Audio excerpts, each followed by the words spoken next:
Today is Tuesday, August 26th, 2025. I'm joined again with CY, and today we are wrapping up the first month of a paid contract for In Process. And so we'll be reflecting on last month, planning out and setting some expectations for next month. And if we have time, at the end, we'll talk through CY's timeline on executive production in the past. So to kick it off, CY, how you feeling today? I feel great. I just got up. It is 7 in the morning here in Seattle, but ready to jam. From your perspective, how did we do in the past month? This is the first month where a month ago I had sent you an invoice, you paid it, and now we built out on a paid plan. From, I guess, starting concretely on the things you observed, what did you see us ship last month? The things that I can kind of write down as, from your perspective, what we delivered. I think most of the activity that I was directly involved in was around passing through feedback from people that artists I've been working with, whom I've been encouraging to use In Process, and seeing those things get resolved as we go. There was a kind of a small feature that I think a lot of people have been using and really appreciated, which was getting the descriptions into the view of what it looks like when you look at a thing that's been posted on In Process. Previously, it was a field that was somewhat obscured. You could enter it, but wasn't really visible when someone was just browsing this site casually. So little things like that, I think, make people who use the platform happy. And fundamentally, that's my focus really for In Process is what does it need to evolve into to get the people who are enthusiastic about using it to use it more effortlessly, more frequently, and ultimately kind of make it a habit of theirs that feels right for them. The feedback from the artists, I agree. You've been sending me feedback from Forrest and other artists that they wanted a description. We had the field on the input page. We've been storing it in the database and on chain, but until it got prioritized, we finally put it in Skip Design and just went and shipped it out. Reflecting on how we did, so those kind of some concrete things. Yep. Shifting from free into paid, how kind of qualitatively do you feel we did on the tech side in terms of what you might have thought would have changed as a coming into a paid, as opposed to what actually happened? Qualitatively, how are you feeling about the past month on the tech side? Got you. I'll be super upfront here and say that my expectations were, I didn't have any expectations. Let's put it that way. I think the payment is more about equity. And then I have a long range expectation of the platform evolving to support the artists who decide it's the right thing for them to record their process. And that's more of an overarching goal that I think is hard to measure on a month-by-month basis. What I like feeling on a month-by-month basis is forward energy. And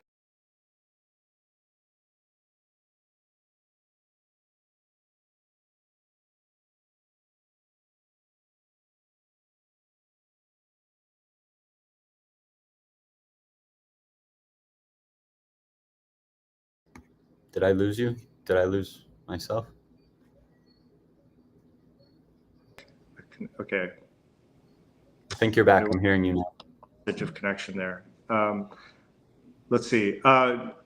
Broadly summarizing, I look for forward energy, and so I don't have specific expectations. And what it's exemplified by over time is more artists happy using the platform, more artists who are onboarded, finding that it serves their needs, and it's a feedback loop. And so, in some sense, I look at that monthly stipend cost, however it should be framed, as gas in the tank to keep the feedback loop going. Ultimately, the feedback, which is fundamentally the process in and of itself, feedback within a service is what helps the service serve its audience better. Cool. So you like to feel forward energy, artists happy using the product, and payment is just the gas in the tank to make sure that we're moving forward. Personally, I feel it elevates me and makes me very excited to know that you are here to kind of support the project and you like that forward energy and you didn't have a lot of critiques. We also didn't set a ton of very concrete goals, and you've left it kind of open to the artistic expression of how the project is unfolding. Yes. Moving into next month, are there any concrete things that are big items that you would like to see at the end of September that are in the product, something that we could reflect on throughout this month and just kind of set that goal on the board of this is a star that we're shooting towards that you would love to see, either from feedback from the artists that hasn't been resolved yet or your own personal tech goals, any concrete things that I can kind of put on the board and just say this is one of the stars I'm shooting for? I feel like they're not specific metrics like one might have when building out a totally new product. There's no feature measurable thing that I'm specifically looking for. I would like to see more features implemented that have been requested by artists, either that come up on the fly as like this is super important, or things that we know need improvement, like the lumpiness of how the timeline feels on a mobile device. I know we've had performance issues in the past, and those things performance can always be improved because that's this intangible thing where, yes, it might work, but when things work in a way that feels effortless, that creates a lightness to the platform that I think ultimately makes it more desirable to use. So I don't have anything concrete other than I think as we get more feedback, like the rapidity with which that feedback is addressed, I think is a good signal that that the platform is evolving to fit the people who want to use it. We're in a state right now where the product feels feature complete in what its core promises. You can post, you can collect, you can see chronologically what has been posted by a particular artist or by yourself if you are the artist. I don't think the platform seeks to be kind of like the Microsoft Office of organized mints, but much like making a great game, what's most important is the gameplay and how it feels when you play it, and not so much how many levels are there or how big is the open world. At this stage in its development, I'm most concerned about like finding product market fit for artists who want to archive work on the fly for posterity. And I don't know exactly what that means because I'm thinking of it from a very selfish perspective. Each individual has their own ideas of what they want to preserve, what posterity means, who they want to see it. But as I encourage more and more artists that I work with to use the platform, I think it'll become pretty apparent what it's missing to serve that need.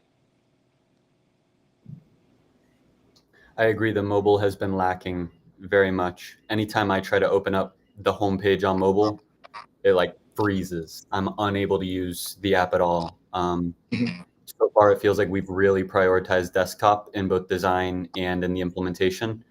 And personally, I have loved Larry Page's philosophy from early 2000s of build mobile first. The majority of the world uses mobile. If you build on mobile, you're building on the most constrained design environment. And so it becomes much easier for your designs to expand to a bigger screen, as opposed to if you start with desktop, you're filling up a big canvas and then you have to think, well, what am I going to remove or how am I going to orient it to fit on mobile? And it becomes, I feel, twice as much work to go from desktop to mobile as opposed to mobile to desktop. And when you talk about making it very accessible, I think about moving where people are already spending time. I know Latasha has mentioned a little bit wanting a mobile app, and I am very opposed. I think the engineering time and the approvals from mobile app is very high, and the friction to get someone to download a mobile app is also very high. People doubt, and it's hard to get people to download a new mobile app. I lean more into putting the app where people are already spending time in the apps that people have already downloaded, like a mini app that's available inside of the base app, a mini app that's available inside of Farcaster, maybe inside of WhatsApp where people are already sending messages, inside of Instagram where people are already posting photos. And I agree, making it easy, and maybe making it easy not inside of our web experience, but thinking, okay, if someone's uploading constantly to Instagram, what if we made in process a profile inside of Instagram, and after someone posts on their story, they send, hey, can you post this on InProcess to DM our account on InProcess? And that just happens automatically with an AI. or they send it to us on WhatsApp, and then it gets posted, and they're not signing transactions, they're not connecting a wallet, they're sending a DM, or they're Mhm. using some app that they already use, and it just posts automatically behind the scenes. Yeah. I'm curious if you have any reflections on building out our product like we have been, and in considering the design constraint of our own in-process.fun, as opposed to putting the app and integrating it into other apps like Instagram, like WhatsApp, or other apps where people are spending the majority of their time. I am a huge fan of meeting people where they're at. And fundamentally, if people are working, if they're putting out stuff in Instagram that they want to see documented automatically, we should absolutely be helping them do that. And we could also, within that kind of to riff on that vision, monitor an account. And if they post something, we automatically throw that on in process. So it can be 100% transparent if they've chosen to ask us to do that on their behalf. There's an aspect of everything being on chain where right now, when you look on in process at what an artist has minted is purely constrained to the platform itself. But obviously, from that wallet, anything they've minted, whether it's on some obscure one-on-one site or something more kind of whether it's OpenSea or Manifold or whatnot. There's a continuum, and that visualization, I think, ideally that would be possible now. Ideally, and there have been platforms in the past that make it really easy to visualize what across chains a wallet has minted. OpenSea is actually doing not a bad job of it, but there was Surreal for a while was my go-to app for seeing when people were airdropping things to me and just sort of see all the things I'd put on chain. Sadly, that app has been sort of decommissioned.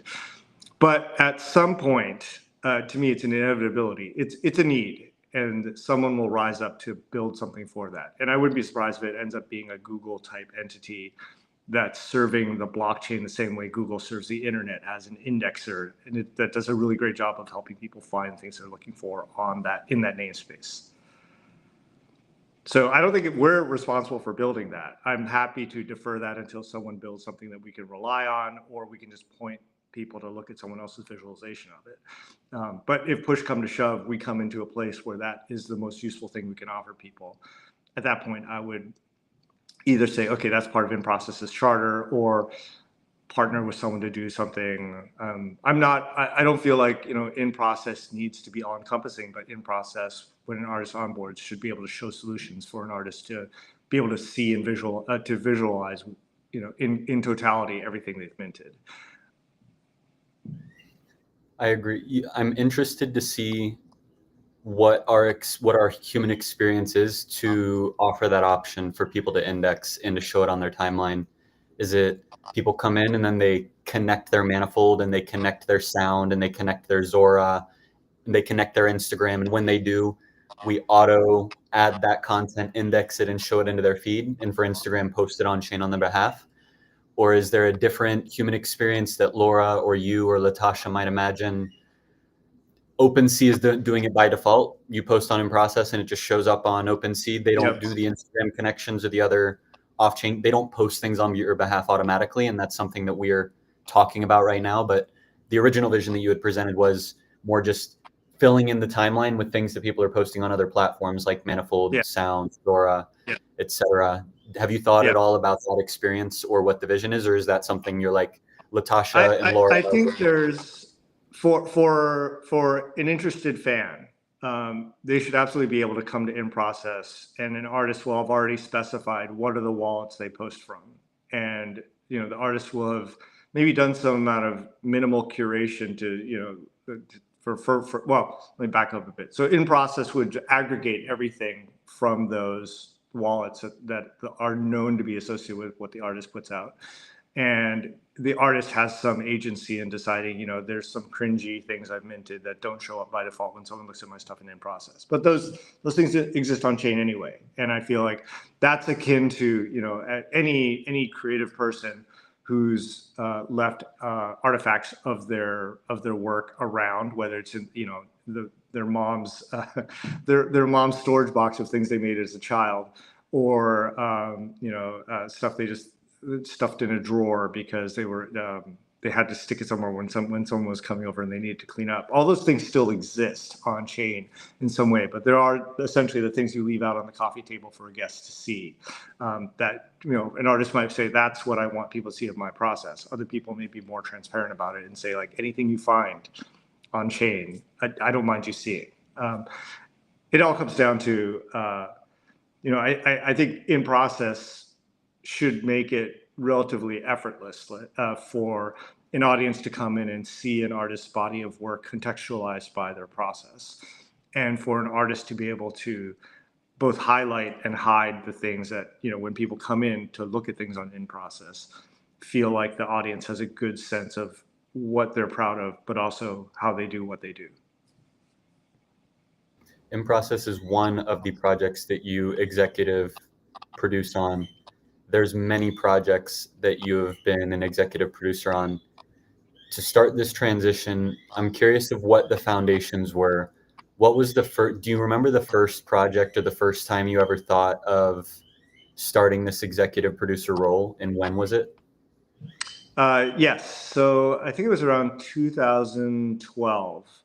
I had connected on Facebook with an artist that I had admired for decades, artist named Andy Compton, who's also known as The Rurals. And he's a house music artist, kind of a jazz house guy. And he's been making music since like the late 90s. And so, you know, I used to buy his CDs. They were import only to the US. And then at some point he got signed to a label. So I've been collecting his work. But when artists started sort of onboarding into Facebook and you know, making presences there, so he ended up having a page that I followed, and through the comments we started a dialogue. And he was telling me about a project he was working on, because that's what you do when you start a dialogue with an artist. And it became clear to me that he was in the flow of production and preparing to release it and making plans for videos, but that he could make better videos with more funding. And so I don't exactly know how the conversation went from that's really cool what you're doing to how can I help? But essentially that led to the idea of executive producing the music videos. And the music videos were not expensive. They were just a few £100s for editing.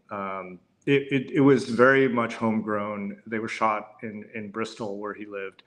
And it just seemed like a fun thing to do. And within the context of film, there's always been this executive production role. And I like the title executive producer because it sounds like it means something important, but nobody actually knows what it means. So, you know, when push comes to shove, what it really is it's providing capital. And within the film realm, often that capital also comes with the back end of like, there's some presumed return if it, you know, if it becomes profitable. And I kind of took that experience. I didn't think much of it then. It was just like, okay, you get to be credited in the video. And I was like, great.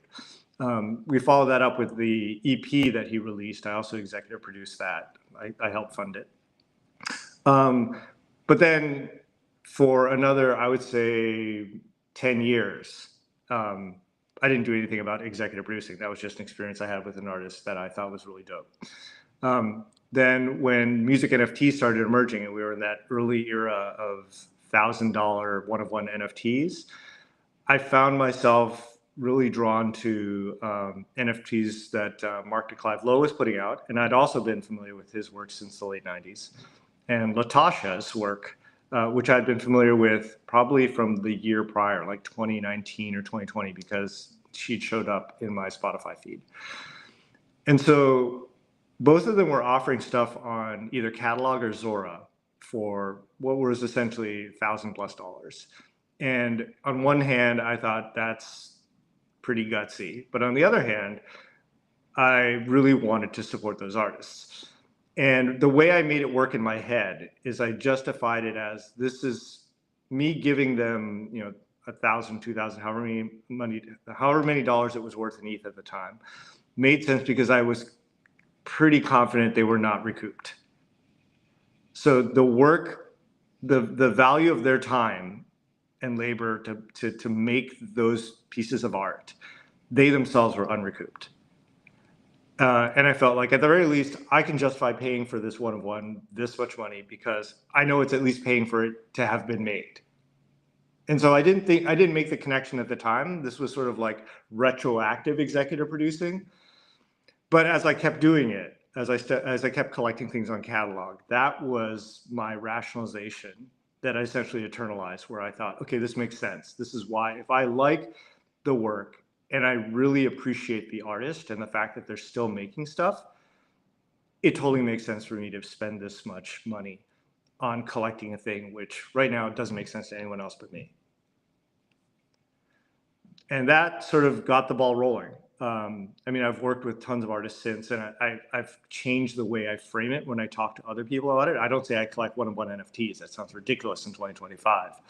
But if I say I executive produce an artist's work or executive produce this project, I'm essentially saying the same thing in terms of like, there's a transfer of capital to the artist to do the thing that they want to do. But there's a time frame shift.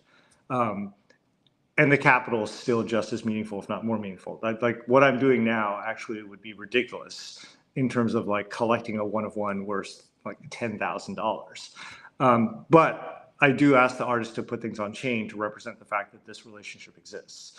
And that I feel like is, essentially a deconstruction of what I experienced in 2011, 2012 with Andy Compton. And kind of made it work for me in the current landscape of what's possible in tech and the current kind of vibes around the creative process and artists making stuff independently. So you started in 2012. It was a one-off. You called it executive production then. So on day one, you had. Yeah, I have it. If you go to the video, and I think certainly there's the CD of the EP that came out. I'm listed in the credits as executive producer. Okay. Yeah. So it's concrete. It's documented. It's in the credits. You can go back and reference it on YouTube. Yes. Right. And then 10 years dormancy. That was a one-off experiment, but planted the seeds. 2019, Latasha, the catalog, the Zora, the one-of-one era, very expensive NFTs for most people. You come in and you think of it as retroactively funding the art that you appreciate, knowing that they, without that, likely are not recouping the expense of creating that art. And so not doing it ahead of time, after the fact, retroactively compensating it. Since then, you have expanded beyond just artists, and now you also executive produce on projects like Sleeve Note, Music Nerd, In Process, maybe In Public. I actually don't know all the projects that you executive produce on now, but when did you start to shift from just supporting artists to start executive production of products and projects, like on the tech side? That probably began. I'm trying to think of the first instance. I think what happened pretty quickly is like this appreciation of musical artists as not just musicians, but they're all directing videos or creative directing ad campaigns. Like artists are artists and they're arting all the time. So it just happens to be that their creative output, in a world where their audience sees them existing on SoundCloud, on Spotify, and YouTube, that's the perception of what their artistry is. But I do believe like the artists that I've been working with since finding them on chain, there's like a special. I like to think of it as like a special breadth of creativity that they have. The fact that musical artists found themselves on chain, I think, represents a sort of like both a mastery of the craft that they, making music, but also a fundamental curiosity and hunger for other sort of creative energy. And so the artists that have exercised both and are still in the game on both, I think are especially innovative and creative and are willing to, or just naturally, just create across the spectrum of whatever medium they come upon. And so I think of any creativity exercised on, the medium of software or music or video or storytelling or world building. Like the medium right now is just like bits. Like we're all creating things digitally and saving them somewhere. And so like the definition of artist as it previously was defined as like, here's how you can monetize your art, on television, on streaming platforms, in publishing books. That stuff has all kind of like dissolved into this, like a digital landscape of like anybody who has a thought and can manifest it through whatever tools they have at hand, Photoshop, DAW, whatever AI tools they have available. That expression of creativity through the current set of tools ends up in this medium of like the digital space. And so I look at all creativity that ends up in the digital space as like, this is artists doing art stuff. And there's no reason to support that when they're framed as like projects or well, actually, I think project is like a really great way to sort of abstract it. Artists doing things that have a beginning, middle, and end, and have an audience that they want to serve with their art. I think executive producing works really well with that model. And it's general. It's like format agnostic, because I think format has become much more amorphous over time, and for the betterment of everyone, because like you're not forced into rails of creativity. Right. It's something I've really appreciated seeing with the artists I work with, building websites, building their physical experience, doing IRL events, dropping a music video, dropping a one-of-one, dropping coins, just really expressing Yep. that creativity through many different mediums and seeing it realized. Do you remember what the first project that was not purely a traditional music experience, like an album or a video or an EP? Do you remember what that first one was where you started to expand the definition of what you were doing your executive production in? I can't draw a direct line to what I first started. Like, well, I think the best example is TK's Eternal Garden, where he's been talking about that for years. And I think at one point it was sort of positioned as a multiplayer game. And that was intriguing to me. He wasn't. That's not the first time I thought of or an artist proposed like turning a storyline into not just music, but a massively multiplayer game. But that an independent artist was doing it as opposed to something like the Marvel comic universe or some sort of like giant existing franchise saying we're going to like multi-channel this IP across all these different domains. That really struck me as, okay, that's really forward-looking and audacious, and I don't know if he can do it, but clearly the tools have evolved to the level where, oh yeah, he can totally do it, right? And that's, I think, what drove me to become an executive producer on Eternal Garden. I think it was a year and a half ago now. But it's clear to me like that, and also, Excellencia has been building similarly this world building across, outside of his music into a landscape of all this kind of creative output. I think it's becoming the lingua franca of artists who are independent and have the technical capability and vision to build across whatever material they have in front of them. And coming back to in process for a moment, I think things on chain are important to document this sort of like broadening of context of where the art is expressed, because everything is digital, like short of events, which still you can record events that happen, and that becomes a digital record. But on chain becomes sort of the master record of an artist's creative output.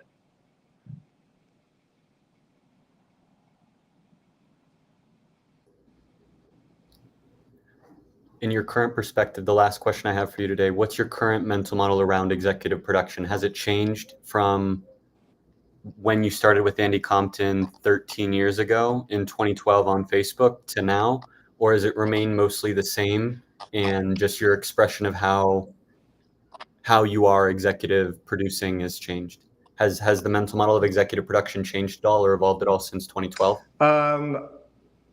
I think of it as I'm trying to use the term executive production to fit what the interface between an artist and their fan base can be. And so I don't have a strong opinion about how it needs to be defined, but I'm trying to find how it can define a product, a patronage product that both fans and artists can engage over. And so I don't think it's reached some sort of final form where people can talk about it the same way everyone talks about a concert t-shirt, and everyone, whether you're making the concert t-shirt or you're buying the concert t-shirt, people understand that protocol of concert t-shirt. The protocol of executive producing in terms of like, here I am financially supporting a project I'm really excited about that an artist is working on. Like, I think that protocol is, there's enough there defined, I think, to talk about what it can be. But like the aspects of like, okay, once you're executive producing, how do you know that the thing is happening? Like, what kind of communication is happening between the artist and the executive producer? Like, what happens when things go sideways? Those pieces of that discussion, I think, are still being kind of like workshopped as we go. Like we're literally doing it right now. And I think that's also a beautiful process. We're figuring it out based on the platforms that are also evolving and the fan base and artists who are also evolving. But I feel like we'll land at some point where it'll be totally natural for someone who's looking at an artist's list of merch offerings to see like, oh yeah, sticker packs, t-shirts, hoodies, executive producing an ad campaign, executive producing an EP, executive producing some world building project or a live show, whatever. It's a continuum, and the prices just go from like, $1, $2, $3 to $100, $200,000, $2,000, $10,000, $100,000. Executive production, I feel, is a relatively new medium in how you've been expressing it, and you have been a pioneer and a core proponent of it. It has been incredibly interesting to see how you build out the mental model, and I'm excited to continue to see you build out the hypothesis and share it with myself and others who want to do more executive production in our careers. If you've watched this video and you also have questions on executive production, make sure to leave your comment down below. That way, in 2 weeks, I can bring it up with CY. And other than that, we'll see you in 2 weeks. Thank you, everyone, for tuning in.